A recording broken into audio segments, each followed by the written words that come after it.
মধ্যপ্রাচ্যের যুদ্ধ যেন দূরের এক অগ্নিকুণ্ড, কিন্তু তার তাপ ইতোমধ্যেই ছুঁতে শুরু করেছে বাংলাদেশকে। ইরান, যুক্তরাষ্ট্র, ইসরায়েল সংঘাত ঘিরে যখন বিশ্ব জ্বালানি বাজার কাঁপছে, তখন প্রশ্ন আর শুধু ভূ রাজনীতির নয়, প্রশ্ন উঠেছে বাংলাদেশ এই ধাক্কা সামলাতে পারবে কিনা। বিশেষ করে যখন জ্বালানির লাইফলাইন হরমুজ প্রণালী ঘিরে তৈরি হয়েছে গভীর অনিশ্চয়তা, আর প্রতিটি উত্তেজনার ঢেউ সরাসরি এসে আঘাত করছে দেশের অর্থনীতির উপরে। বিশ্লেষকদের মতে এই পরিস্থিতি বাংলাদেশের জন্য সরাসরি হুমকি, কারণ দেশের জ্বালানির প্রায় ৯৫% আমদানি নির্ভর, যার বড় অংশই মধ্যপ্রাচ্য থেকে। এলএনজির ৫০ থেকে ৭৫% আসে কাতার থেকে। ফলে যুদ্ধ দীর্ঘ হলে জ্বালানি ঘাটতি, শিল্পে ধস, মূল্যস্ফীতি সব একসাথে আঘাত হানতে পারে। বিশ্বের প্রায় ২০% তেল ও ২৫% এলএনজি এই প্রণালী দিয়ে প্রবাহিত হয়। সাম্প্রতিক হামলায় জাহাজ চলাচলে অনিশ্চয়তা তৈরি হওয়ায় তেল, গ্যাসের দাম ও পরিবহন ব্যয় দ্রুত বাড়ছে, যা সরাসরি বাংলাদেশের আমদানি ব্যয় বাড়াচ্ছে।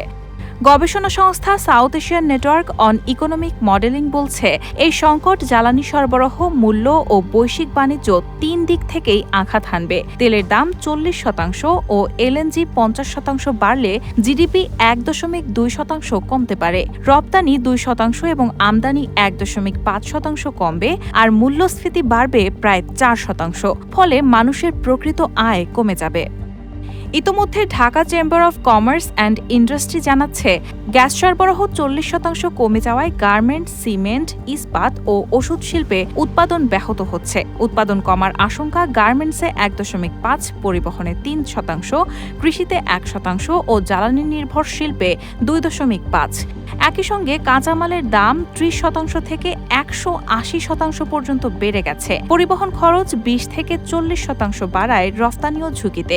এই অবস্থায় বিশ্বব্যাংক সতর্ক করেছে, নতুন করে প্রায় ১২ লাখ মানুষ দারিদ্র্যের ঝুঁকিতে পড়তে পারে এবং প্রবৃদ্ধি নামতে পারে ৩.৯%।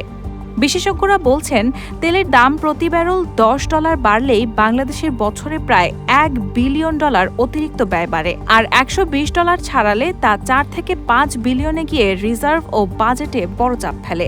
নীতি নির্ধারকদের মতে এটি শুধু জ্বালানি নয়, পুরো অর্থনীতির সংকট। তাই স্বল্প মেয়াদে আমদানির উৎস বৈচিত্র্য ও জ্বালানি মজুত, আর দীর্ঘমেয়াদে বঙ্গোপসাগরে গ্যাস অনুসন্ধান ও নবায়নযোগ্য জ্বালানিতে বিনিয়োগ জরুরি। একই সঙ্গে মাত্র ১% কৃষিজমি ব্যবহার করেই প্রায় ৫০,০০০ মেগাওয়াট সৌর বিদ্যুতের সম্ভাবনাও বড় আশার জায়গা। তবে সব মিলিয়ে এই সংকট বাংলাদেশের জ্বালানি নির্ভরতার দুর্বলতাকে স্পষ্ট করে দিয়েছে।